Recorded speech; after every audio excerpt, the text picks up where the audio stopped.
가로수 밑에 소년병이 쓰러져서 금방이라도 죽을 것 같은 소년은 물 한 모금 달라고 애걸하면서 꿈결처럼 어머니를 부르다 죽고 말다.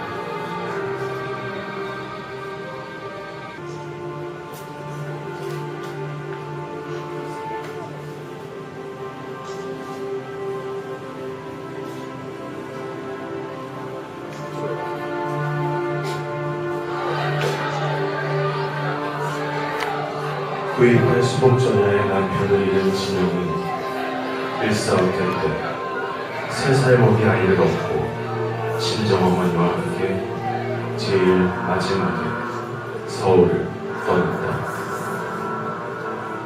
그러나 안양에 이르기도 전에 중공군이 그들을 앞질렀고 유해군의 국경 밑에도 노리를 했다. 수없는 피난민이 얼음판에 거꾸러졌고 피난짐을 끌던 손은 굴레를 찬 채 동 밑으로 굴렀다. 피가 철철 흐르는 시체 옆에 아이가 울고 있었다. 진영은 눈을 가리고 달아났다.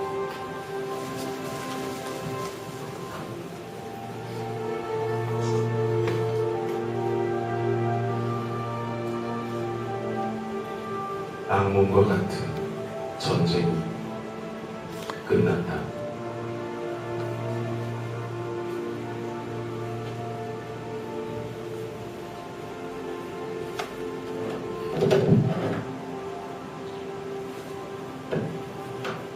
진영은 아들 문수의 손을 잡고 황폐한 서울로 돌아왔다. 집터는 쑥대밭이 되어 축대조차 찾아볼 수 없었다. 문수가 자라서 9살이 된 초여름, 진영은 내장이 터져서 파리가 엉겨붙은 소년병을 꿈에 보았다. 마치 죽음의 예고처럼 다음날 문수는 죽어버렸다. 비가 내리는 밤,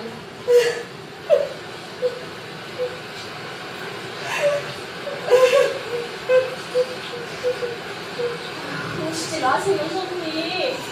산 사람 생각도 하셔야지. 진영이 마음이 오죽하겠어요? 그러지 마세요. 그리고 살아갈 길이나 생각합시다. 불쌍한 우리 문수. 차라리 내가 죽었어야 했는데. 죽는다는 얘기는 하지 말고 우리 어디 사는 대로 살아봅시다. 그리고 나도 생각하고 있었어요. 형님 돈만큼은 돌려드리려고. 원금만이라도요. 세 사람은 거리에 나왔다. 아침이라 가로수가 선을 했다. 본시 불교도인 어머니는 성당으로 가는 것이 마음이 꺼렸으나 그러나 아무래도 좋았다. 딸이 한 의사결정이었으니까. 가rol동 아주머니는 진영의 양산 밑으로 바싹 다가오며 소곤거렸다. 천주님이 계신 이상 우리는 불행하지 않다. 천주님이 너를 사랑하기 때문에 이런 기회를 주어 너를 부르신 거야. 모든 것이 다 허망한 인간 세상에 다만 천주님만이 빛이 된다. 제가 구원을 받자고 가는 건 아니에요. 천당에 우리 문수가 놀고 있거니 그렇게 생각하고 싶어서. 그래, 문수는 천당 갔다. 그렇게 착한 아이야.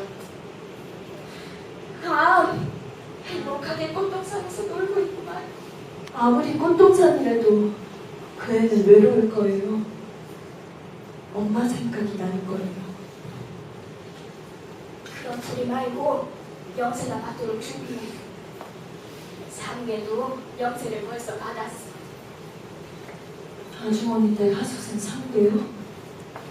그 무신론자가 영생을 아주머니요, 그 예수가 뭘 왜를 그렇다 하는겨? 아니, 그 아마 예수는 이거 왼발이 빠지기 전에 오른발을 올리고, 오른발이 빠지기 전에 왼발을 올리는 거ပဲ. 상대도 요즘 많이 변했어. 그래도 뭐잖아. 거처를 옮기게 될 거야. 아버지가 사업 때문에 서울로 오신다니까. 그래서 나도 그 애가 나가기 전에 영생 받도록 하려고. 그들이 성당 앞까지 왔을 때 은행나무에 자잘한 햇빛이 부서지고 있었다. 나무 그늘 아래 아이들이 모여 있었다. 진영은 성당 안으로 들어갔다. 아유, 이 시간이 아이들을 위한 미사 시간이라 좀 시끄러워. 다음에 일찍 와요. 응? 진영은 아주머니의 말보다 거추장스럽게 신발을 싸들고 가는 신자들의 모습에 눈이 더 따라갔다. 진영은 문득 예수 사랑하려고 예배당에 갔더니 눈 감으라 해놓고 신도 죽지 하더라 라는 그런 야유에 찬 노래를 생각했다. 그러나 진영은 곧 형용할 수 없는 두려움을 느꼈다. 신전에서 신을 모독하다니. 그런 죄악의식에 쫓기며 진영은 아주머니의 뒤를 따랐다. 얼마 후 미사는 시작됐다.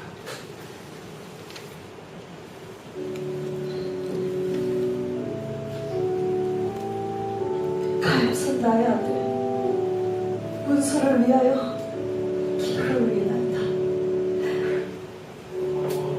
진심으로 진심이 높이나이다. 그 고통으로부터 놀게 하시고 어린 영혼에게 평화가 있기를. 진영은 잃어버린 낭만을 찾으시고 신과 문수의 죽음이 마찬가지로 신비한 것, 그리고 아무도 신과 죽음을 비판할 수 없다는 것, 그것은 변하지 않는 진실이라고 생각했다.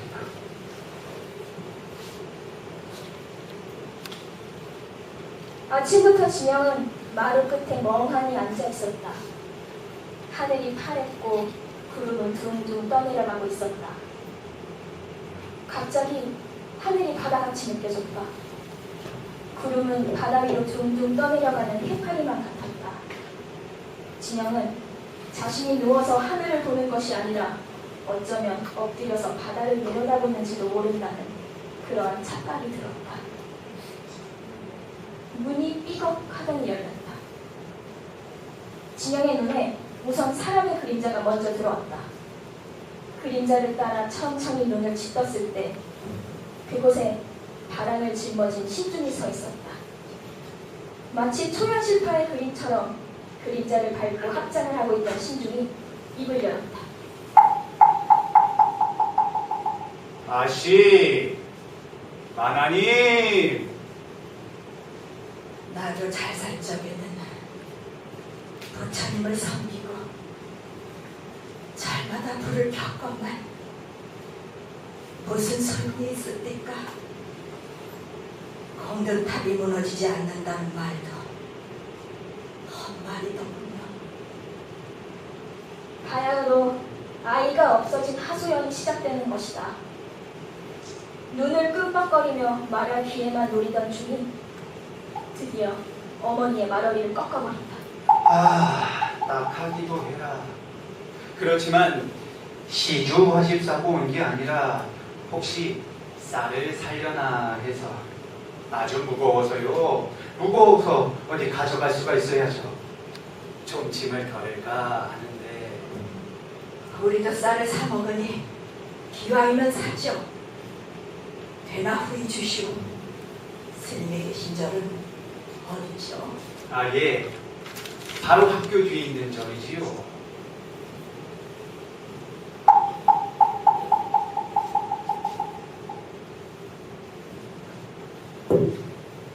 중이 가고 난 뒤 어머니는 무슨 생각에 잠긴 듯이 우두커니 서 있었다. 예진영아, 문수를 그냥 둬다니 이리 가슴이 메인다. 이렇게 흔적 없이 두다니. 절에 올려주자. 절도 가깝고 신당이니 만만치 않고. 그래, 세상 너무 가엾어서 아무래도 홍백이 울면서 떠돌아다니는 것 같아. 잠이 와요, 참. 그런데 왜 그리 죽을 장사꾼 대접을 했어요? 아이를 부탁할 생각을 했으면서. 별석에 다 하네. 공은 공이고 신은 신이지. 하기야 뭐 사주받은 쌀 팔아가는 그게 뭐 진짜 중인가? 그럼 왜 그런 중이 있는 절에 가려고 해요? 누가 춤 보고 절에 가니? 부처님 보고 가지. 진영은 옳은 말이라 생각했다. 그와 동시에 며칠 전에 아주머니가 했던 말이 생각이 났다. 우선 쓰라고 돈 2만 원을 주면서 성당에 나가지 않는 자신을 나무랬다는 말이다. 이렇게 절에 갈 것을 동의하고 보니 아주머니에게 배신한 듯 미안했다. 해가 서산에 아주 기울었다. 거리로 나왔다. 진영은 약국에서 스트랩토마이신 한 개를 사들었다. 내내 다니던 Y병원에는 아무래도 가고 싶지 않았기 때문에 약을 산 것이다. 가롤동의 아주머니는 Y병원의 의사가 같은 신자니 믿고 다니라고 했다. 그러나 여태까지 주사 분량인 한 병에서 겨우 3분의 1만 놓아주고 있었던 것을 알게 되었다. 그것을 알 이상 그 병원에 다시 갈 수는 없었다. 약병을 만지며 길 위에 한동안 서 있던 진영은 집 근처에 있는 S병원으로 들어갔다. 이웃이기 때문에 의사와 안면증은 있었다. 그러나 S병원은 엉터리 병원이었다. 진영은 모든 것이 서툴러 보이는 갓 데려다 놓은 듯한 간호원을 불안스럽게 쳐다보며 약병을 내밀었다. 진찰도 하지 않고 주사만 맞으러 오는 손님을 의사는 언제나 냉대한다. 그래서 진영은 애당초 의사를 보지도 않았다. 그러나 환자를 진찰하고 있던 의사가 뒤로 고개를 돌렸을 때 진영은 놀라지 않을 수가 없었다. 의사가 아니었다. 그나마도 근처에 사는 건달이었던 것이다. 진짜 의사는 그때야 서류 같은 것을 들고 안에서 분주히 나오더니 밖으로 바쁘게 나가버리는 것이었다. 청진기를 든 건달은 진영의 눈살에 캥겼는지 우물쭈물 해치우더니 간호원에게 페니실린이구나 하고 밖으로 슬그머니 사라진다. 페니실린이라면 병명을 몰라도 만병통치약으로 건달은 알고 있었던 모양이다. 진영이 멍청이 섰는데 간호사는 소독도 안 한 손으로 아주 서툴게 페니실린을 주사기에다 뽑고 있었다. 더욱이 약이 채 녹기도 전에 뽑고 있는 것이다. 진영은 더 이상 참지 못했다. 안 돼요. 약이 녹기도 전에 큰일 나려고. 병원 문을 나섰다. 이미 밤이었다. 아까 큰일 나려고 하면서 약병을 빼앗던 자신의 모습이 어둠 속에 둥그렇게 그려진다. 참 목숨이란 끔찍히도 주체스럽고 귀중한 몇 번이나 죽기를 원했던 자기 자신이 아니었던가? 진영은 배꼽이 터지도록 밤하늘을 보고 웃고 싶었다. 그러나 웃음이 터지고 마는 순간부터 진영은 미치고 말리라는 공포 때문에 머리를 꼭 감쌌다. 사실상 내가 미쳤는지도 모른다. 모든 일은 미친 내 눈앞에 보이는 환각인지도 모른다. 지금은 밤이 아니고 대낮인지도 모른다. 백중 전날에 어머니는 문수의 사진과 돈 2,000원을 가지고 절에 가서 미리 연락을 해두었다. 그래서 다음날 아침에는 날이 환해지자 진영이도 과실바구니를 들고 어머니를 따라 집을 나섰다. 백중 맞이를 하느라고 한참 바쁜 절에는 동네 아낙네들이 와서 이를 거들고 있었다. 큼직한 몸짓을 한 주지스님이 어머니를 보고 반긴다.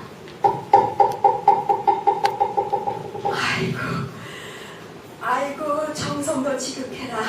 이렇게 일찍부터. 스님, 우리 아이 전도 좀 잘 시켜주세요. 부탁입니다. 너무 가엾어서. 그런데 이 첫 번째로 하겠다는 서장 부인이 아직도 안 오시니 어떡하나. 스님, 그럼 우리 아이 먼저 해주세요. 그러면은 뭐 댁부터 해드릴까? 그 아버님, 그 어제 저녁에 2,000원 낸 분인데 아직 서장 댁이 안 오시니 그 우선 하나라도 먼저 끝내지요. 공양을 들고 젊은 중이 온다. 진영은 늙은 중이 목탁을 두드리며 조는 듯한 연구를 시작하자 적잖게 실망했다. 몸집도 크고 목소리도 우렁찬 주지중이 아니었던 것이 섭섭했던 것이다. 기왕이면 굿 잘하는 무당으로 하는 따위의 기분이었다. 중은 연구를 하면서 열심히 절을 하고 있는 어머니 옆에 멍청이 손든 진영을 흘겨본다. 진영은 중의 마음이 연불에 있지 않고 제밥에 있다는 속담처럼 지금 저 중의 마음도 연불에 있지 않고 절에 와서 예배를 하지 않는 내 태도에 있다는 것을 생각한다. 네, 아버님 빨리 하시오. 지금 막 서장 댁이 오셨습니다. 그 대강 하세요. 주지는 법당 구석에 걸어둔 먹물들이 모시장성을 읽으며 서두르는 것이었다. 늙은 중은 불전에서 영전으로 자리를 옮긴다. 제대로 불경이나 끝마쳤는지 의심스러웠다. 아까 공양을 나르던 젊은 중이 이번엔 널따란 그릇을 들고 들어온다. 그는 진영의 모녀를 돌아다보며 영가 앞으로 오라고 손짓한다. 진영은 문수의 사진이 놓인 앞에 가서 엎드렸다. 차가운 마룻바닥에 처음으로 뜨거운 눈물이 주체할 수 없을 정도로 쏟아지는 것이었다. 문수의 숨결이 생생하게 마음속에 느껴진 것이다. 문수야, 많이 먹어라. 불쌍한 내 자식. 영가가 쓸 노자가 너무 적군요. 이 세상이나 저 세상이나 그저 돈이 있어야지 동무하고 쓰다가 놀다가 돌아가는 것 아니겠습니까? 진영은 머릿속에 피가 꽉 차오는 것을 느낀다. 돈을 그렇게밖에 준비하지 못한 어머니의 인색함을 격심히 저주하는 것이었다. 젊은 중은 들고 온 그릇에다 영가 앞에 차린 음식을 조금씩 덜어놓고 있었다. 나물, 떡, 자박, 과실, 그렇게 차례차례 손이 간다. 마침 먹음직스런 약과에 손이 닿자 벼랑간 목탁을 치던 중이 그건 나도 그려. 처음부터 거래인에는 이의가 없었다. 그러나 이쯤 되면 어지간한 감정도 폭발 아니할 수 없었다. 진영은 양손으로 얼굴을 푹 쌌다. 울음이 터진 것이다. 누구에게도 하지만 할 수 없었던 억눌린 분노를 울음 속에다 내리 퍼부었다. 울음 속에 자기 목을 감던 문수의 손길이 느껴진다. 미칠 듯한 고독과 그리움이 치솟는 것이었다. 이 세상이나 저 세상이나 그저 돈이 있어야지요. 젊은 중에 많이 되살아온다. 그렇다면 돈의 많고 적음에 따라 문수에 대한 추모의 정도가 계산된단 말인가. 음식을 버리고 돌아온 젊은 중은 과실을 모으며 자, 이거 가져가셔야지. 보자. 일 없어. 그만 두시오. 왜 가져온 걸 안 가져가시오? 어머니, 그만 갑시다. 그만 갈랍니다, 스님. 당신네들 같으면 충이 먹고 살겠어. 한여름 내내 진영은 알았다. 애당초 극히 경미하게 발생한 폐결핵이 전혀 방치됐기 때문에 점점 악화되어 갔다는 것이다. 뿐만 아니라 다른 병까지 연속적으로 방발하는 것이었다. 찬물만 마셔도 배탈이 났다. 눈병이 나고 입이 부르트고 하는 것은 일수였다. 알다 못해 귀까지 앓았다. 그리고 수년내로 건드리지 않고도 충치가 일시에 쑤셔 밤낮을 가리지 않고 옥신거렸다. 진영은 그 이상 견딜 수 없어 내버려두었던 몸을 끌고 H병원으로 갔다. 그러나 그곳에도 일주일이 멀다고 가는 것을 그만두었다. 얼마 남지 않은 돈을 생활비에 써야 한다는 이유도 있었지만 직접적인 동기는 외국제 주사약의 빈병을 팔아버리는 장면을 봤기 때문이다. Y병원에선 주사약의 분량을 속였고 S병원은 엉터리였다. 그리고 H병원에선 빈 약병을 팔았다.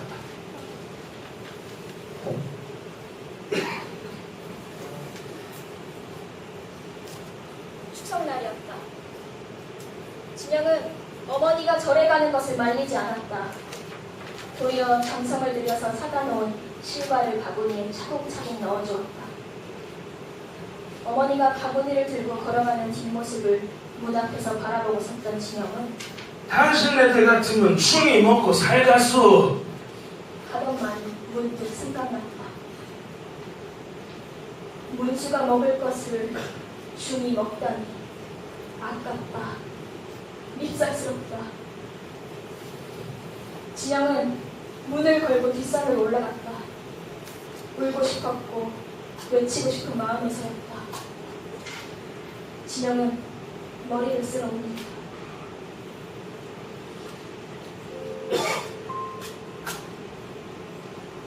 모든 괴로움은 내 속에 있었다. 모든 모순도 내 속에 있었다. 신도 원수의 속결도 내 속에 있었다. 그러나 그것은 아무 곳에도 실제 있지는 않았다. 나는 참기처럼 절조없이 두신전에 참배했다. 그리고 재물과 돈을 바쳤다. 그러나 그건 역시 문수와 나를 중개해주는 신에게 주는 수수료였는지도 모른다. 그 수수료는 실제에 있어서 중에 몇 끼니가 되었다. 결국 나는 나를 속이려고 문수는 아무 곳에도 있지 않았다. 신비라고 예고라고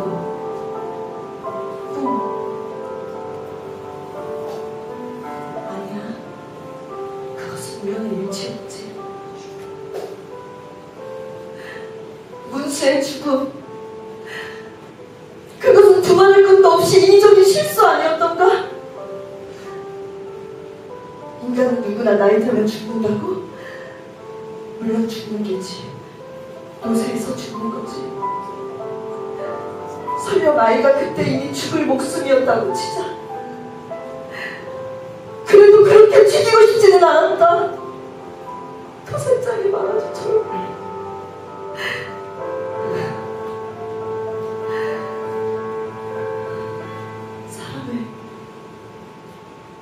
사람을 묘해야겠다. 반항을 해야겠다. 모든 약탈적인 살인자를 저주해야겠다.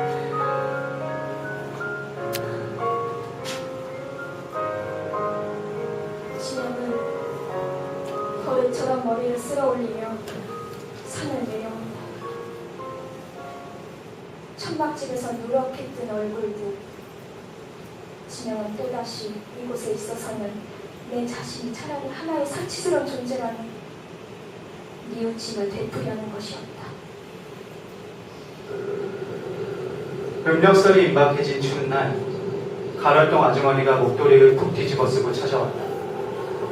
웬일인지 몸가짐이 평소보다 좀 산란해 보였다. 나 의논 알게 좀 있어서 왔는데 아유 나 참 기가 막혀서 저 말이야 돈을 좀 빌려준 사람이 죽었구나. 아유 아이고 이럴 땐 어떡해? 지난 5월달에 가져간 돈을 이자 한 푼 못 받고 그만. 빌려준 돈이 얼마나 돼요? 50만 원이야. 자식도 남편도 없는 내게 그것만이 남은 재산이었어. 애들 그동안 얼마나 돈을 떼었니? 내가 잘 되면 빚이야 갖고 살겠지만 그 돈마저 내주게 되면 난 아주 명명파멸이지. 아주머니는 한참 만에 눈물을 닦고 일의 경위를 설명하기 시작한다. 그 내용인즉 죽은 사람은 돈을 쓴 회사의 전무였으며 5월달에 빌어간 50만 원의 이자라고는 단 한 푼도 받아본 일이 없었다는 것이다. 불안해진 아주머니는 전무에게 원금을 돌려달라고 졸랐으나 영 내놓지 않아 생각다 못해 같은 신자에게 의논을 했더니 그의 남편인 김씨가 이를 알아봐 주겠노라고 하기에 일을 맡겠다는 것이다. 그 김씨란 사람이 사장 명의로 된 약속어음을 받게 되었는데 그 며칠 후 전무는 교통사고로 죽은 것이라 한다. 사장 명의로 된 약속어음을 받은 것은 무엇보다도 다행스러운 일이었으나 웬 까닭인지 김씨란 사람이 약속어음을 도무지 주지 않는다는 것이다. 대관절 그 전문한 사람을 어떻게 알고서 그런 대금을 주었어요? 아니 왜 저 상배 있잖아. 그 상배 아버지야. 뭐예요? 영세 받았다는 상배 학생 말이에요? 산뜻하게 종교를 이용했군요. 글쎄 지금 생각하니 모두가 계획적이었어. 영세 받는 것만 해도 신용 보증으론 종교보다 더 실한 게 있어요? 그래서 어떻게 하신 작전이에요? 글쎄 말이다. 그래서 의논이지. 제 생각 같아서는 김씨가 일은 봐주되 어음은 아주머니가 갖는 것이 좋을 것 같아요. 그렇지만 어음을 찾아간다고 일을 안 봐주면?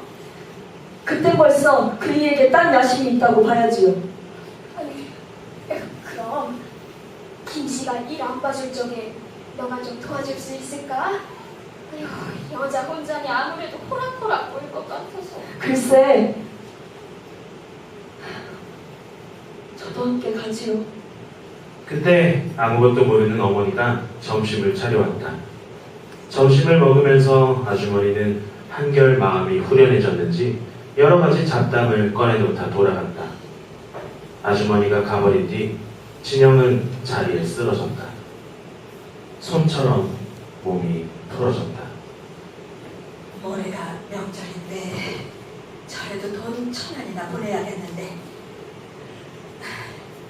귀신과 사람이나 매한가지인 건데 남들은 다 제 몫을 먹는데 우리 문수는 손가락을 물고 애니를 기다릴 거다. 잠이 완전히 깬 진영은 벌떡 자리에서 일어났다.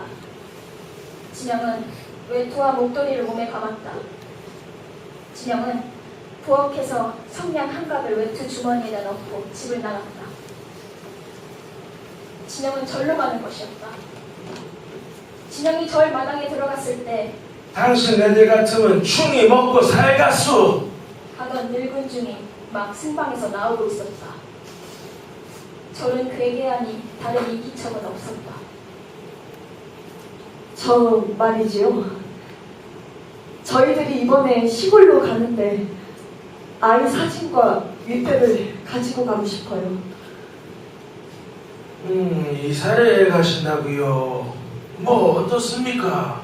그 명절이나마 우편으로 돈만 보내주시면 저희가 다 재를 올려드리지요. 참견할 건 없어요. 사진이나 빨리 주시오.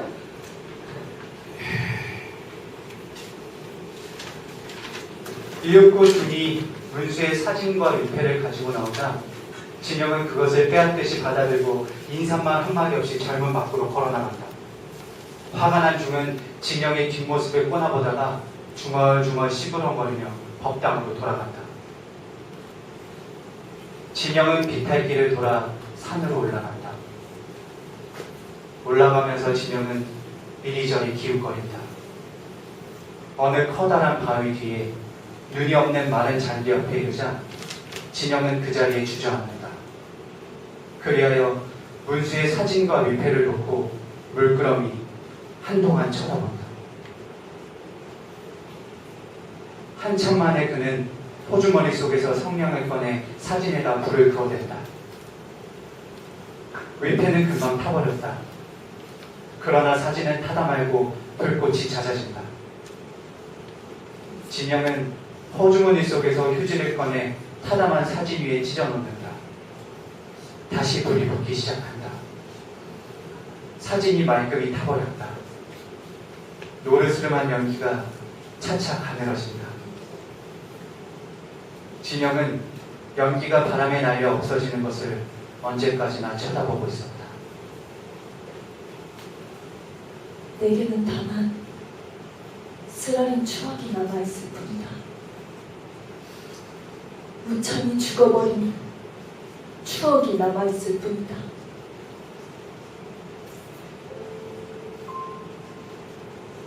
진영의 깎은 듯 고요한 얼굴 위에 두 줄기 눈물이 흘러내리고 있었다.